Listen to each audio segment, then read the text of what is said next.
숫자가 많지 않아서 아파서는 안 되고 바빠도 안 될 만한 그런 현실에 있지만 하나님, 그래서 더욱더 정성을 다하는 가운데 있어오니 예배가 참으로 하나님을 높이는 자리인 것을 찬양대를 앞세우며 우리가 더욱 알아가게 하시고, 하나님 구원해 주심을, 또 한 주간 구원해 주실 것을, 또 우리의 미래 최종적으로 구원해 주실 것을 우리가 믿으며 마음 깊은 데서부터 늘 찬양하는 예배로, 늘 영광 돌리기는 소원의 예배로, 또한 송주나 귀한 아들의 반주와 함께 더욱 우리의 찬양이 살아나도록, 우리의 예배가 신령과 진리로 드려지도록 귀한 찬양들을 사용하여 주시옵소서.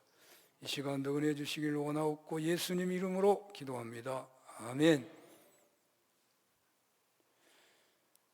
제가 공부에 대해서 뭐 이렇게 관심이 많고 또 그런 분야에 이렇게 무슨 뭐 열매가 있는 것도 아닌데, 뜻하지 않게 독일에 가서 어떤 세미나에 간 적이 있어요. 독일 함부르크 대학 부설 미션 아카데미에 참석을 했었는데요. 이 프로그램은 전 제3세계 각 나라 전문가들과 함부르크 대학 전문 교수들과 함께 이루어져 있었는데, 이분들에 의해서 제3세계 국가의 젊은 인재들이 자국의 형편에 맞는 연구를 할 수 있는 지원을 받고 있었고, 그 연구 내용을 서로가 주고받으면서 이슬람이나 불교나 아프리카, 남미, 아시아 등지의 종족 문제들을 다루고 타종교와 타문화와의 대화를 시도하는 독일에서의 어떤 중심 기관이고 프로그램이었었습니다. 이런 기관이 생기게 된 배경은 이러했습니다. 독일 인구가 대략 8천만이 넘는데 10%가 외국인 노동자라는 것입니다. 그 중에 회교도가 가장 많고 한 350만이 이른다 그래요. 유대교가 10만, 뭐 불교도가 15만, 힌두교가 9만, 그리고 이제 소소한 종파의 사람들이 있다고 하는데, 그래서 이 세미나의 주 내용이 타종교와 외국인 노동자를 어떻게 관계해야 하느냐 라는 목적으로 모임을 갖는 것입니다. 물론 궁극적으로는 독일이라는 자국의 이익을 위한 것이겠지만, 인권적인 차원에서, 신앙적인 차원에서 제3세계 국가를 지원하려는데 목적이 있어서 제가 그 자리에 있었을 때 한 일주일간 있었는데 굉장히 좋더라고요. 세미나 내용을 대략적으로 설명해 본다면, 미션스 아카데미는 타종교와 타국인과 대등한 관계에서 대화하고 만나고 문제를 함께 나누는 그런 프로그램이었습니다. 이 모든 것은 교회의 디아코니아의 한 과정이었는데, 독일 교회가 세상을, 사회를 섬기는, 봉사하는 그런 프로그램이었는데,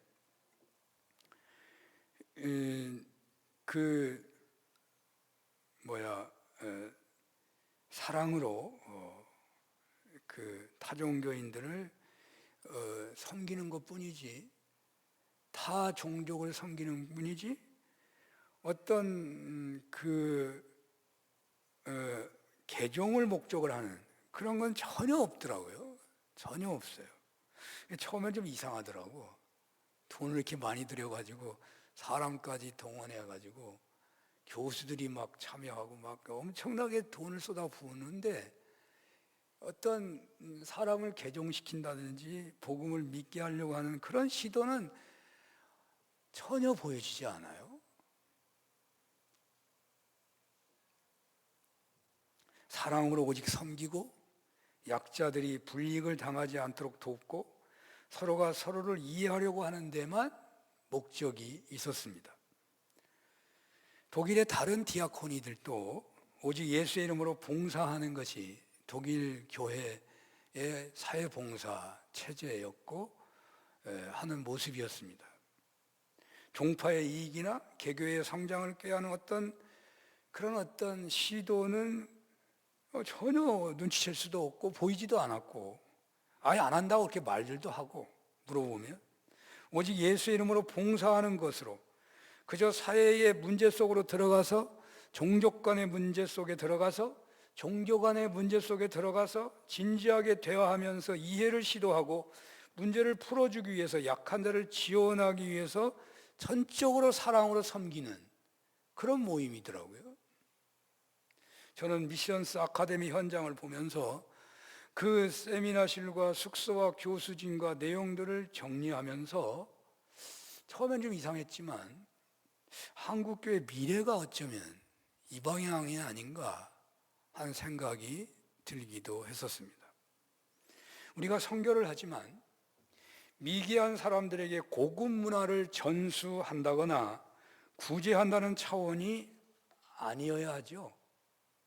전적으로 선교지와 우리가 대등한 입장에서 서로가 서로를 이해하고 동등한 입장에서 만나고 그들이 스스로 일어날 수 있도록 교육하는 것을 목적해야 한다는 생각입니다. 저는 이 이야기를 오늘 본문 이해를 돕기 도움이 될 거라고 생각해서 먼저 말씀을 드리는 것인데요. 그것은 하나님 나라 확장을 위한 복음 전파에 있어서 가장 중요하지만 힘든 것이 불신자들과 접촉점을 어떻게 만들어야 하는가 하는 점 때문입니다. 후진국 시절에는 별로 어렵지가 않았습니다. 필요를 공급하면 최고의 방법이에요. 후진국이니까. 먹을 것, 입을 것, 필요한 것 그냥 공급해 주면 돼요. 그거 받으면 그냥 복음이 전해져요. 조금 잘 살게 되면 이제는 먹을 수 있고 잘 먹을 수 있고 더 잘 성공적인 삶을 살아갈 수 있는 방법이나 능력을 고취시켜 주는 거죠. 그래서 교육의 기회를 제공해 주고 치료의 길을 열어주고 리더십을 함양시켜 주는 것이죠. 그런데 과학, 문화, 교육, 시민사회가 첨단에 가깝게 발달된 선진국 복지국가에 이른 지금은 필요를 채워주는 것이나 일방적 전도지 전함 전도는 보여주기식이거나 자기교회 홍보나 또는 이단들의 전유물이 되어가고 있다는 생각이 듭니다. 어떻게 우리는 해야 할까? 저는 오늘 본문에서 먼저 묵상하게 되는 것은 하나님께서는 끝이 없는 전능함의 사랑으로 당신을 떠나거나 하나님을 배척하는 그 사람들에게조차 하나님은 그들을 늘 부르시는 하나님이시라는 것입니다. 그것은 바로 하나님의 구원사의 전형적 방법이기도 합니다. 그런데 하나님과 하나님을 떠난 자들과의 접촉의 과정과 현실은 청함을 받은 자는 많은데 택함을 입은 자는 적다는 현실이에요. 여기서 저는 독일 교회의 모든 섬김이 이 독일 교회의 디아코니가 하나님의 청함의 손길이다 하는 생각이 들더라고요. 하나님께서는 잔치상을 마련해놓고 인내하시면서 청하셨습니다. 강요하지 않으시고 청하십니다. 차별을 두지 않으시고 청하십니다. 이렇게 한국교회도 이러한 친절과 인내심으로 그리고 차별 없는 청함의 선교와 전도를 이제 해야 되지 않는가 하는 생각이 든다는 것입니다. 그리고 택함은 하나님께 맡겨드리는 것입니다. 응답에는 어떤 세상적인 보상 같은 것이 없이 어떤 억압도 없는 중에 스스로 하도록 해야 한다는 것이죠. 강요된 응답은 결국 그가 조금만 어려움에 처하게 되면 그 응답을 버려버리는 거예요. 강요를 받아서 했기 때문에. 우리의 후대의 신앙인, 오늘날 우리의 자손들의 젊은이들의 신앙이 왜, 한국교회 신앙인들이 왜 이렇게 교회를 떠나는 경우가 많은 것이냐? 강요에 의한, 혹은 동료에 의한, 하여튼 어떤 모양으로든지 간에 자기 스스로의 평안함으로 결단한 것이 아니라 보이지 않게 혹은 보이게 어떤 압력이 한 것이 작용한 것으로 인한 고백이기 때문이 아닌지 모른다 이 말입니다. 그러므로 오늘 본문에서 우리는 이 세상의 모든 족속들을, 이 세상의 모든 계층의 사람들을 차별 없이 청하는 교회 공동체를 세우라라는 그런 의미의 말씀을 생각하게 됩니다. 그 공동체에서 인내하며 또 친절하고 차별 없이 모든 사람들을 섬김으로 청하는 신앙인이 되라라는 말씀으로 들려지기도 합니다. 모든 사람들에게 남녀노소, 신분차별, 종족차별이 전혀 없이 택함을 받을 수 있는 기회를 제공하는 교회 공동체로 우리 사는 교회가 자라갔으면 하는 것입니다. 세상에서 소외된 모든 사람들에게도, 약자에게도 택함을 받을 수 있는 기회를 제공하는 교회 공동체로 세워갔으면 좋겠다는 것입니다. 어떻게 이와 같이 사랑으로 청하고 섬기는 교회 공동체 사역을 할 수 있겠습니까? 오늘 본문에서 발견되는 것은 초청자가 반복해서 청하는 내용에서 볼 때 사랑하는 마음을 인내하며 계속 품는 것이 중요하다고 여겨집니다. 하나님께서는 이 세상을 사랑하사 독생자를 주신 것처럼 성교의 대상에 대한 변함없는 사랑의 태도가 중요하다고 하는 것이죠. 한 사람이 택함을 받기까지 얼마나 많은 사랑과 인내가 필요한지는 전도를 해본 사람은 잘 아실 것입니다. 변함없는 사랑과 인내만이 사람을 변화시키게 되기 때문이죠. 코로나 시국 이후에는요, 불신자를 초대하는 것조차도 어렵게 되어버렸습니다. 저는 이 부분에서 많이 회개하지만 아직도 여전히 저는 조금 소극적인 태도예요.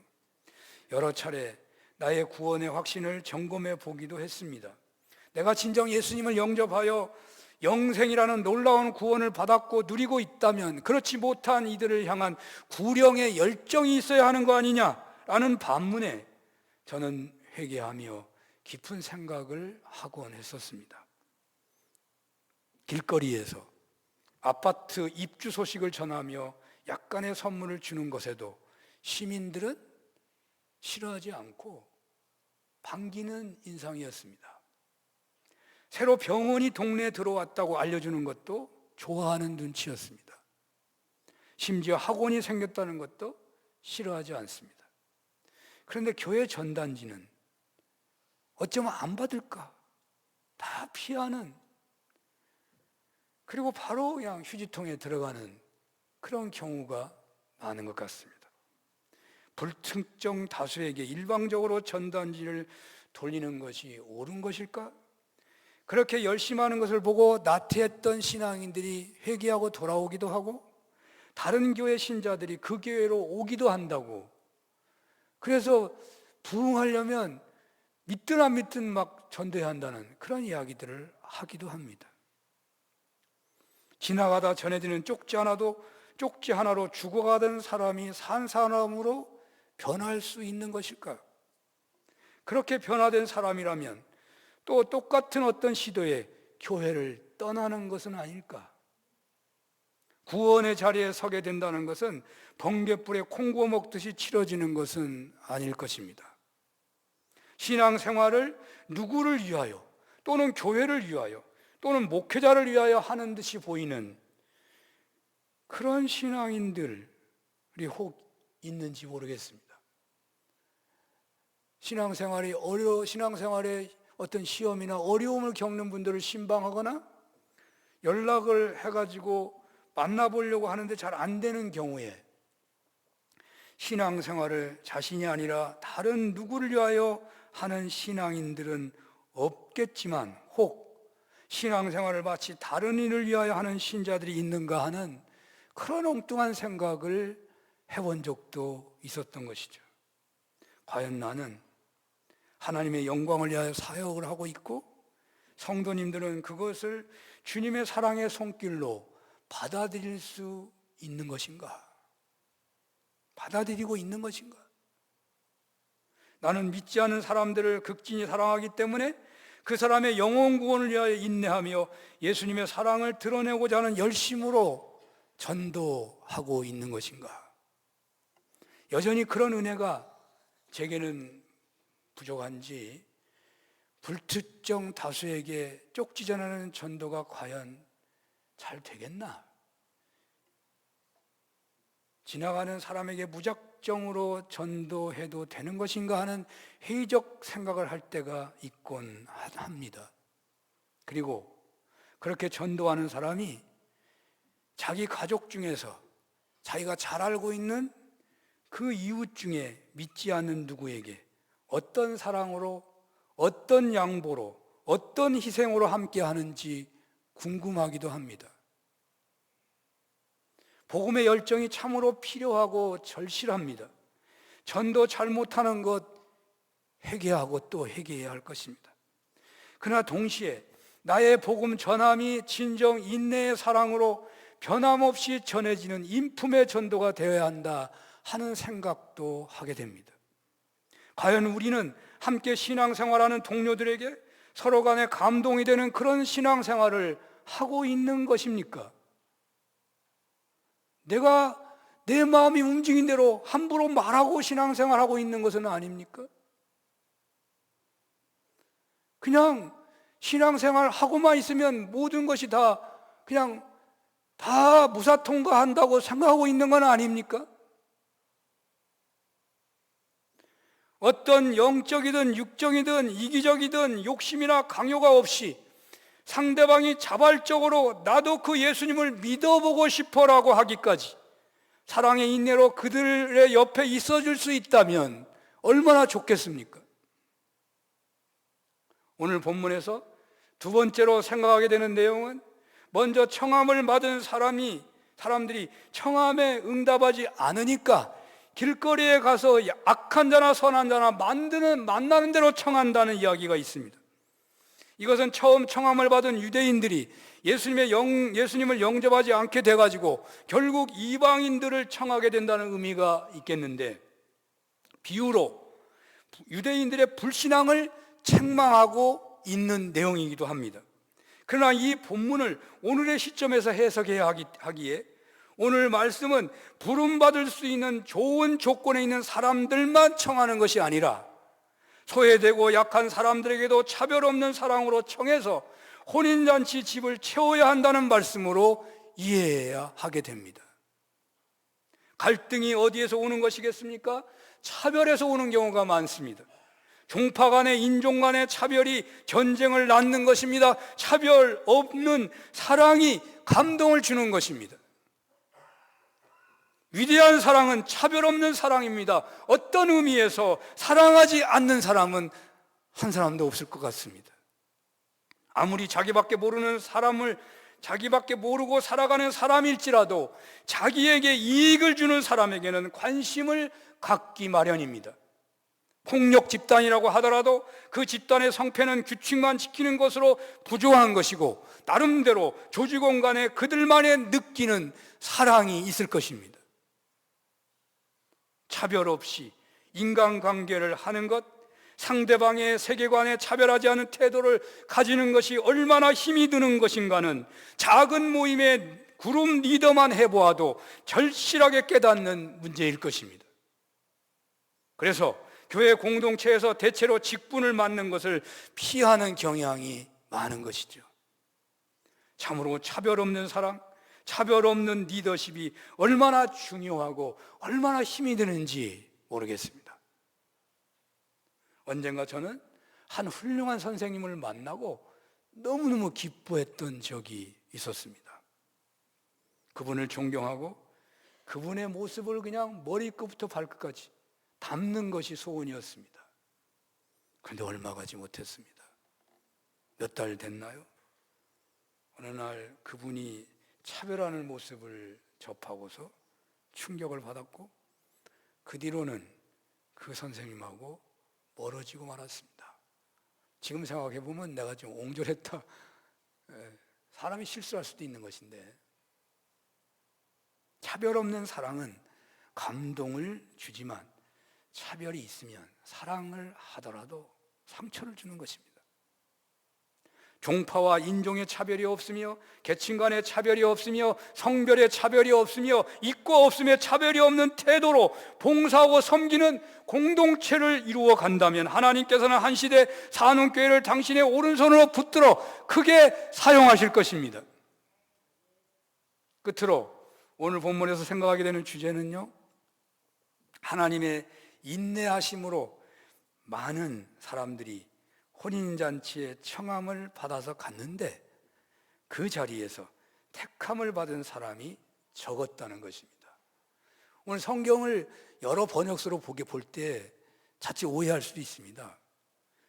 그 지옥불에 던져지는 그 한 사람, 예복을 입지 않은 사람, 그 사람이 한 사람이냐 아니면 여러 명이냐 헷갈릴 수 있는 그런 구절이더라고요.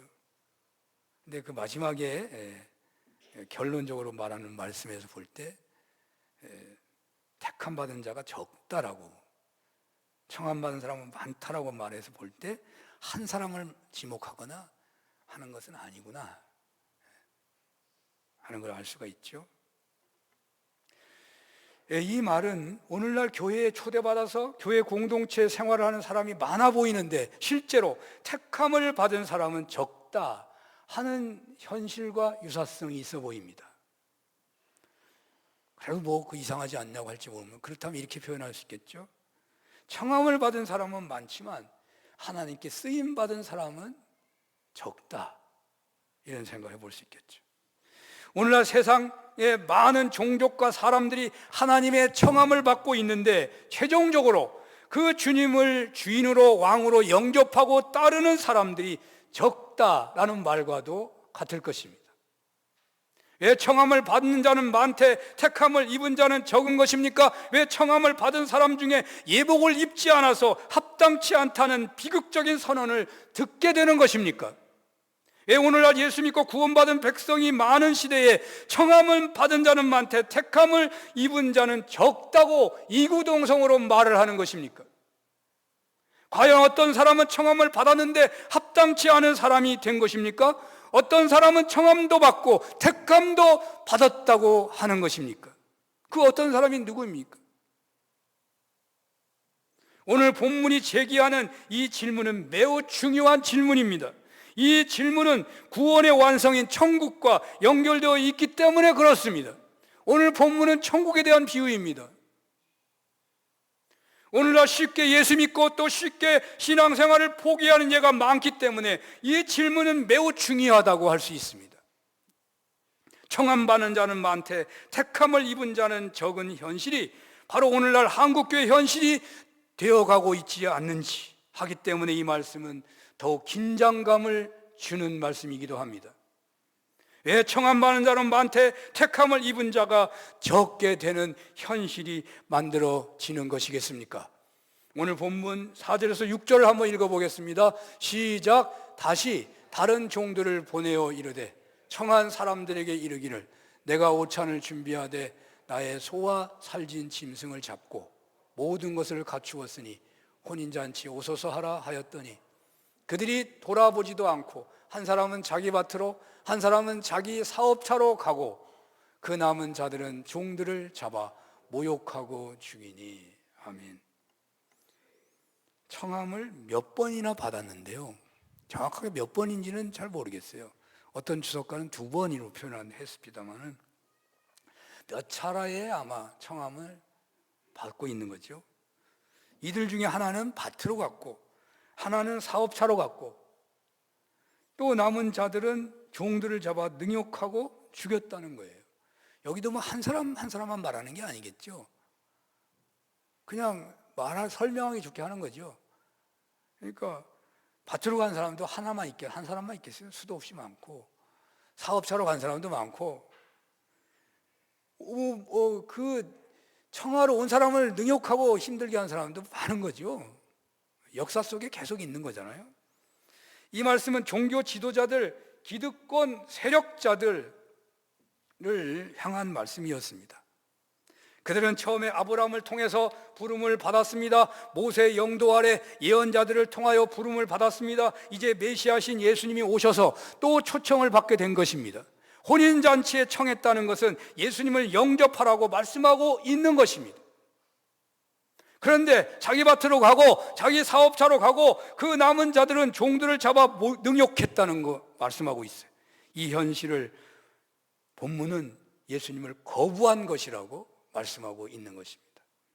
그렇다면 예수님을 영접하는 것을 포기하고 자기 밭으로 자기 사업차로 가고 또 초청하는 자를 잡아 능욕한 현실은 오늘날 무엇을 말하는 것입니까? 어떤 신앙인을 말하는 것입니까? 이것을 주의를 잘 지키지 않고 자기 밭으로 가고 자기 사업차로 가고 주의를 지키려는 신자들의 길을 가로막는 그런 행위라고 말을 할 수 있겠습니까? 이렇게 해석하는 주석이 있더라고요. 뭐 전혀 엉뚱한 건 아니겠죠. 그런데 더 중요한 것은 본문이 주의를 지켰느냐 안 지켰느냐라고 따지기보다는 예수님을 영접했느냐 안 했느냐 하는 근본의 문제를 지적하고 있는 거거든요. 그러므로 본문은 바로 우리들에게 생업보다 목숨보다 예수님을 주인으로 모시는 것을 더 귀하게 여기고 있다는 것입니다.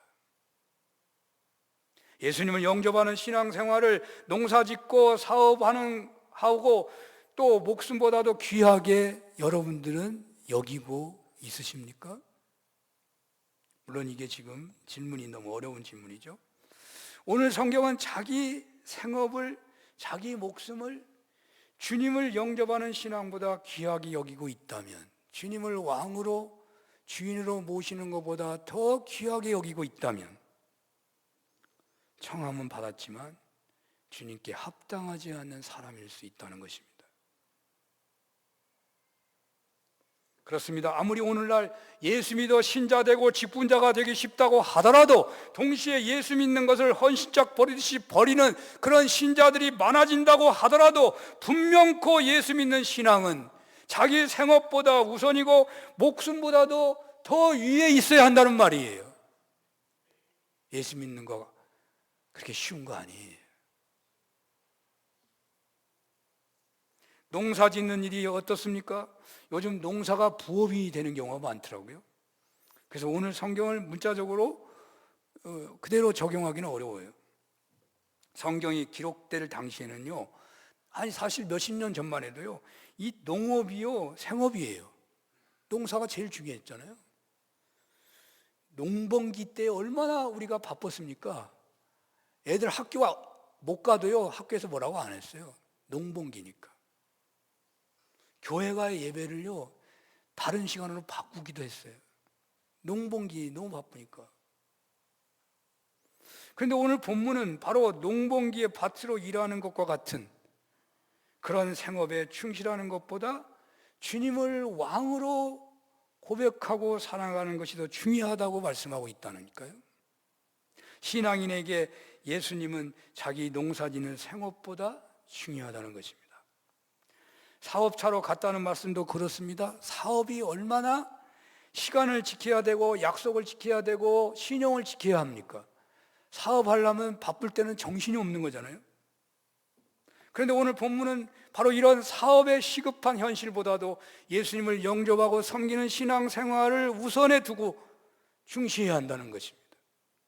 세 번째 부류는 초청하러 간 사람을 죽였다고 했는데 오늘날은 뭐 좀 드물게 거의 뭐 없다고도 봐야 할런지요. 특히 이제 유대인들 당시 얘기를 하고 있는 거거든요. 유대인들이 예수님을 그리스도로 영접하게 되면 유대 공동체에서 추방당하거든요. 죽는 것 같아요.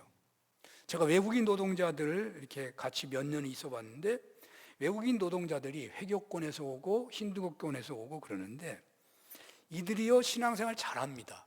그런데 안 하는 게 있어요. 뭘 안 하느냐? 세례를 안 받아.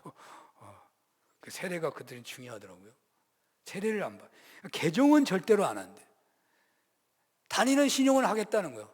얼마든지 예배도 참여하고 뭐 아멘도 하고 다 해. 기도도 하고. 그러나 세례는 안 받겠다 그러더라고요. 세례 받는 순간에 자기는 자기 집안에서 쫓겨난대요. 집에 가면 돌에 맞을지도 모른다고. 참 어렵습니다. 이렇게 본문은 예수님을 영접하고 섬기는 신앙생활은 육신의 목숨보다도 중시하고 우선에 둬야 한다고 말하고 있는 것입니다. 그렇기 때문에 청함을 받은 사람은 많은데 택함을 입은 자가 적다는 것입니다. 참된 신앙의 현실이 바로 이러하기 때문에 청함받은 사람은 많은데 택함을 입은 자는 적다는 말이에요. 오늘 본문은 매우 귀중한 진리를 밝혀주고 있습니다. 예수님을 영접하여 신앙인이 되는 것이 무엇인지를 잘 설명해 주고 있습니다. 예수님을 영접하고 모시고 사는 신앙 생활은 자기 자신을 포기하는 삶이라는 거예요. 자기 농사일, 자기 사업차, 자기 목숨, 자기 가족, 자기 땅, 자기 집, 자기 자리에, 그 자기 자리에 예수님을 모셔야 하는 것입니다. 다 주님의 것입니다. 다 주님이 주인이십니다. 이렇게 사는 것이 예수님을 영접한 신앙생활인 것입니다. 교회 오는 것만, 입술로만, 교리적으로만 주님이 주인이시고 다 자기가 주인이 될 때, 오늘 본문에 나오는 예복을 입지 않은 사람의 비극을 초래할 수도 있다는 말입니다. 주님께서 진정 우리 자신의 주인이 되실 때에 자신의 생업도, 물질도, 시간도, 재능도, 자기 자녀도 주님의 것으로 믿고 살 때에 성령님의 인도하심을 받게 되는 것입니다. 그러나 이런 수준의 결단을 하고 실천하며 산다는 것이 얼마나 높은 수준의 신앙인지 우리는 잘 알고 있습니다. 우리는 이런 수준에 이르지 못하는 탐욕이 가득한 사람이요, 자기 중심적인 사람이어서 예수님을 나의 왕 그리스도로 영접하고서도 넘어지기 일수일 수밖에 없죠. 하지만 예수 그리스도의 십자가와 그 보혈의 피는 어떤 상상할 수 없는 죄와 상처도 넉넉하게 덮고 치료하실 수가 있으십니다. 그러므로 자기를 포기하고 넘어질 때마다 회개하고 일어나 나를 포기하고 주님 영접하는 결단을 하십시오. 그러면 끊임없이 십자가의 은혜를 받게 될 것이고, 우리는 택함 받은 자로 행함이 있는 신앙인으로, 정말 쓰임많은 신앙인으로 은혜를 누리는 그 길에 서게 되는 것입니다. 특별히 성령 강림절을 보내고 있습니다. 성령 충만을 사모하시길 바랍니다. 어떻게 사모합니까? 내가 죽고 주님이 주인된 은혜를 누리는 성령 충만을 사모하시길 바랍니다. 그리하여 왕이신 예수님을 모시고 왕이신 예수님의 뜻에 따라, 사랑이신 예수님의 은혜에 따라 사는 중에 예수님 닮아가는 복을 누리시기를 축원합니다. 기도하겠습니다. 청함을 받았으니 택함도 받기를 소원합니다. 나는 죽고 예수님의 사시는 은혜를 덧입게 하옵소서. 예수님 이름으로 기도합니다. 아멘.